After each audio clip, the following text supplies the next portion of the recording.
Welcome to the Instagram Stories Weekend Edition. I'm your host, Daniel Hill. There is a lot of social media news to talk about, but the most important thing has to do with an ex-Meta employee who's warned Facebook and Instagram in 2019 about the harm that the platforms do to teens and how those warnings were 100% ignored. This is an absolutely fascinating story. The ex-Meta employee who reported these things was a longtime security consultant. He worked at Facebook back in 2009, 2010 as one of the first external hires working on the security side of Facebook and reporting comments that were mean or considered bullying. So he has a lot of experience in that. Then he returned as a contractor in 2019, working on some of the same problems. And he noticed that when his daughter was using Instagram for an old car account, they were restoring an old car. And basically she was putting up photos and videos of the car restoration process. She was receiving a ton of comments, bullying and sending inappropriate pictures. And so he put together a massive email with documentation and sent it to CEO Mark Zuckerberg, COO Sheryl Sandberg, and CEO of Instagram, Adam Mosseri. And the replies that he got were not what they should have been. Let's leave it at that. This security consultant testified before a Senate subcommittee on Tuesday about social media and the teen mental health crisis, with the goal of shedding light on how Meta executives, including Mark Zuckerberg, knew about the harms Instagram was causing, but chose not to make meaningful changes in order to address those problems.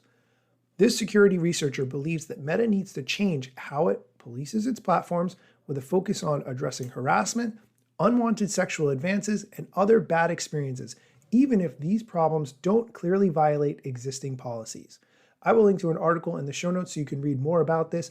I listened to an excellent podcast on it from The Journal, which is from the Wall Street Journal. I will also link to that podcast in the show notes. Definitely check it out if you're interested in knowing more about Instagram and Facebook's problems around protecting teens.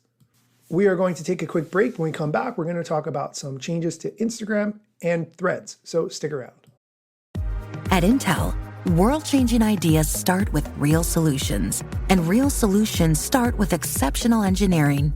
The quantum computing revolution, the next generation of AI experts, the renewable energy grid, early diagnosis for cancer. The examples are countless. The impacts are endless. But the foundation is always the same. It starts with Intel. Learn more at intel.com/stories. And we're back. Let's get into a couple quick hits of Meta news. First, Matt Navarra tweeted a screenshot showing Meta's ad-free subscription sign-up process and exactly what it looks like. Facebook and Instagram users in the EU are starting to see the ad-free subscription option, or you can select the free option. Meta's ad-free subscription UI wants you to pick the use for free option so that you see advertising instead of paying for the ad-free experience. The screenshot that he tweeted says, "Want to subscribe or continue using our products for free with ads?" And it explains, "Laws are changing in your region, so we're introducing a new choice about how we use your info for ads.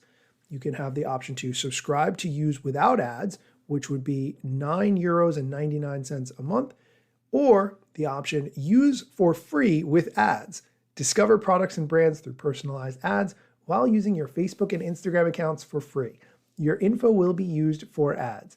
And then you have the option to compare your choices and how they affect your experience.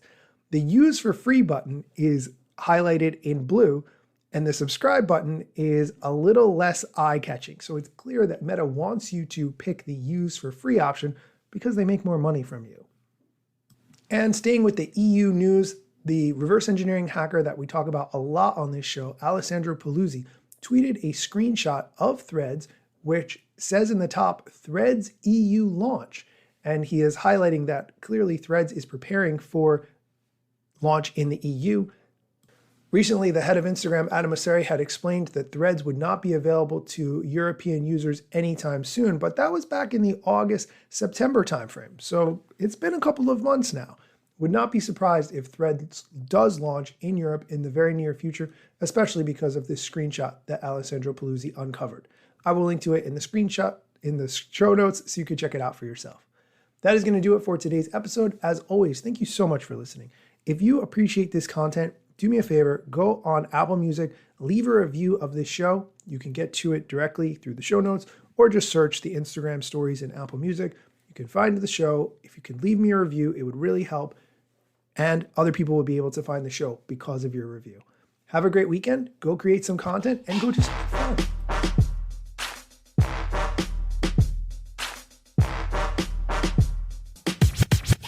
I'm not yet a member of the Instagram team, but my podcast covers many Instagram themes. But the name, image, logos are trademarks of Instagram and the LCC in the USA and every territory. Everything I publish independently until Zuck returns my DMs and starts to pay my salary. Not sponsored or endorsed, no lies, no fallacies. I use their logo with permission, not malicious or callously. No trademark violation, filling all criteria. Follow me on Instagram or Twitter at Daniel Hill Media.